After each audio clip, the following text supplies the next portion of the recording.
Attention mga SSS pensioners, nasa ATM card nyo na ba ito? Dahil sa araw na ito, makukuha at matatanggap nyo na. May dagdag na kaya? Pag-uusapan natin sa video na ito. Hold up.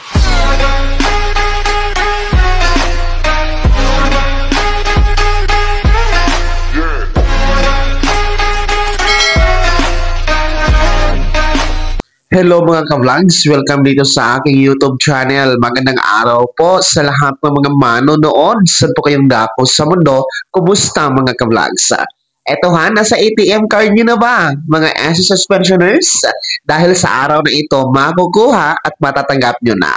Alamin natin, meron na bang increase? Mamaya-maya pag-uusapan natin. Pero bago ang lahat, kung bago ka pa lang dito sa aking YouTube channel, o di kaya hindi ka pa nakasubscribe, abay, click nyo muna ang ating subscribe button na nasa baba. Huwag niyong kalimutan na pindutin ang notification bell. Ilagay niyo po sa all para naman updated kayo sa lahat ng mga videos na aking i-upload. So, ito na nga po mga SSS pensioners na kabilang sa first batch, yung merong date of contingency mula 1st to 15th day of the month, no? Kung yan po ang inyong araw ng kapanganakan o araw ng pagkasakit, araw ng pagkamatay, from 1st to 15th day of the month, whether you are a retirement pensioners, survivor, or total disability pensioners, and maging yung ating mga dependent, no, na mga pensionado, kung kayo po ay kabilang sa first batch, ngayong araw po, araw ng Miyerkules, April 30, ay magaganap po ang crediting schedule ng inyong pensyon para ngayong buwan ng Mayo. Dahil ma-advance nga po ito ng isang araw, instead of tomorrow, no, bukas sana ito, May 1. Kaso lang, holiday po tayo bukas, regular holiday dahil po sa ating pagdiriwang ng Labor Day o araw ng mga manggagawa. Kaya ayon sa isang circular ni SSS, na kapag natapat sa regular holiday o weekend ang crediting schedule, i-atras ito sa pinaka-last working day ni SSS.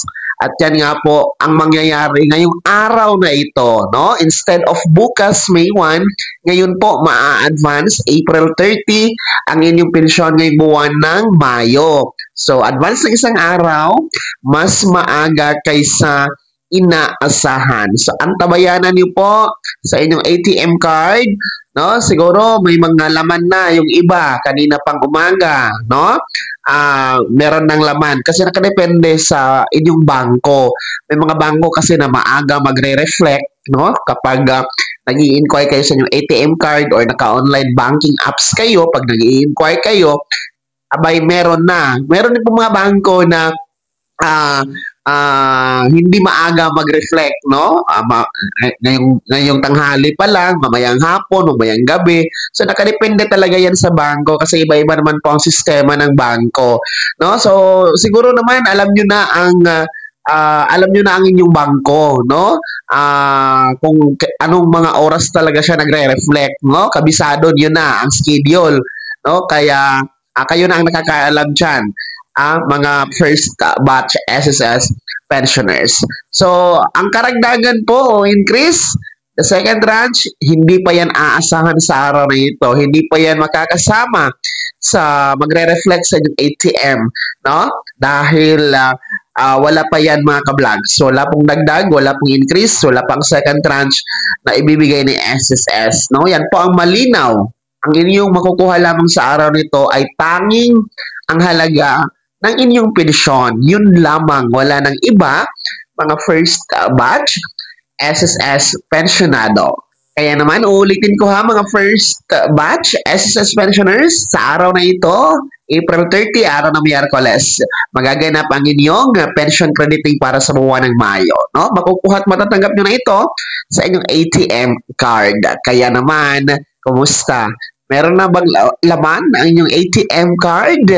No? O wala pa? Sino dito ang naka-withdraw na No, pakibahagi naman sa comment section na nasa baba. Pakilakip ng buong pangalan at kung taga saan kayo. Bago ako magtapos sa video na to, kung gusto niyo po sumuporta sa aking YouTube channel, maaari niyo po i-click ang ating support ng button na nasa baba. Sa mga gusto maging miyembro, pwede po. I-click niyo lamang po ang ating join button. Maraming perks dyan, mga ka-vlogs.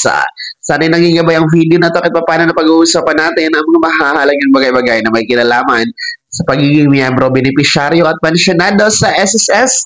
Hindi ka pa nakasubscribe dito sa aking YouTube channel, maaari nyo nang i-click ang ating subscribe button na nasa baba. Huwag niyong kalimutan na pindutin ang notification bell. Ilagay niyo po sa all para naman updated ka sa lahat ng mga videos na aking i-upload. Maaari nyo rin i-like ang video na to. At kung meron ka pa mga katanungan, maaari nyo i-komento sa comment section na nasa baba. Paki-follow na din po ang aking official Facebook page na nasa screen nyo. Muli po ako si Daniel Timpawa na nagsasabing dito sa aking YouTube channel, pawang katotohanan at lahat, totoo lamang.